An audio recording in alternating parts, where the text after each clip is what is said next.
Hey guys, chapter 8 now. Hope you guys are doing really well.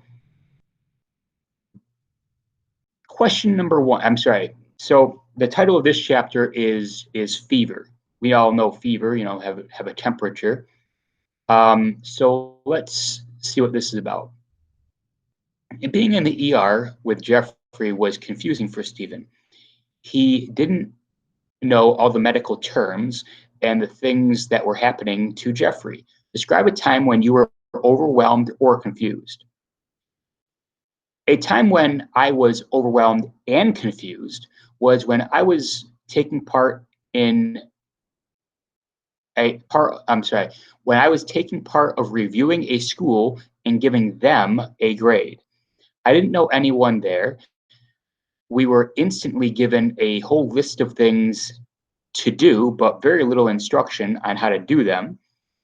There was a schedule we were supposed to follow, and looking at the schedule showed me that we were only going to be allowed to get maximum of 4 hours of sleep each night for 3 full days. This was overwhelming to see the prediction of the amount of work that we're going to do, as well as getting little sleep. It was confusing because I didn't understand what was going to be expected of me. It was a good experience in the end, and I would do it again, but it was definitely difficult, overwhelming, and confusing, at least at the beginning. Question number 2. Stephen's mom says, by the way, I'm sorry we ruined your night. Do you think Stephen's night was ruined by them taking by being taken to the ER, and why? I don't think Stephen's night was ruined because he wasn't having a good time at the school dance. He was a bit embarrassed by his mom picking him up in the middle of the dance, but he also was able to get out of having to be uncomfortable at the dance. Because if you remember last chapter, we talked about how he was kind of embarrassed and it felt awkward to be at the dance. So he got to get out of that situation. Question number 3. The saying, laughter is the best medicine, can be seen in this chapter. Stephen and his mother share a laugh when they joke about her going to his graduation in sweatpants, curlers in her hair, and flip-flops. Remember, they're kind of sitting in the hospital room with Jeffrey, and she asked, "Are you upset that I ruined your night?" And he said, "Yeah, well, just don't show up at graduation in sweatpants." And she says, "Oh, well, how about my curlers and my hair and flip-flops?" And so they kind of share a little bit of a joke. B. Stephen and Jeffrey share a laugh when they joke about Stephen kissing girls and Jeffrey kissing nurses. Ew. So Jeffrey says, "So did you kiss Renee Albert?" I said, "No, she has a boyfriend." What about Annette? She's kind of pretty. So they kind of joke around about kissing, and Jeffrey and Stephen teases Jeffrey about kissing the cute nurses.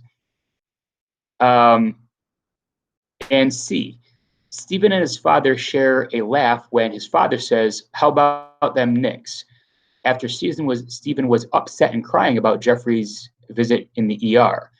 So Stephen and his father they haven't really been communicating very much over the past week or so.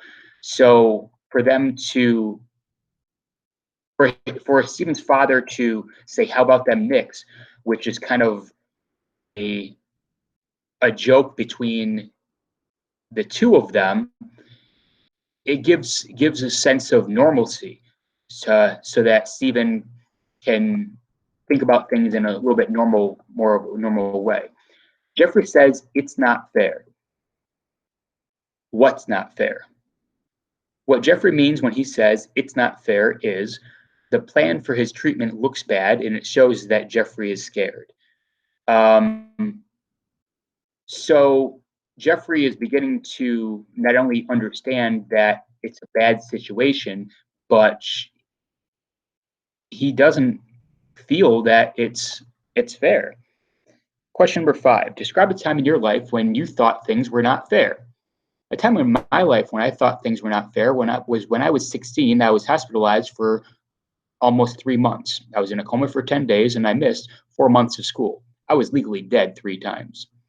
I had to spend the whole summer making up work for school I missed. I would probably be about 2 to 4 inches taller. I wouldn't have the educational disability that I have right now. I would not have to take as many precautions as I do. Furthermore, there are a lot of things I missed out on because of my hospitalization, i.e., in effect, I was not allowed to join the military. I missed out on playing a lot of sports that I love, and my ability to go to certain colleges due to lack of grades, due to the missing school. Um, so I feel that that was not fair. What does Stephen what does Stephen do to show how important he is to his brother? Stephen shows how important to his brother when he holds Jeffrey's hand when they were inserting a needle into his chest. Stephen tells held his hand, and Stephen gathered toys that was going to make Jeffrey happy, especially Med. I'm sorry, Matt Medic. And if you remember, Stephen kind of pretended that he was Matt Medic, and he was talking to Jeffrey a bit, like as though he were Matt Medic, and they were they were really showing how tight a bond they have and how important Stephen is to him and how important Jeffrey is to Stephen. All right, guys, have an awesome day, and we'll see you later.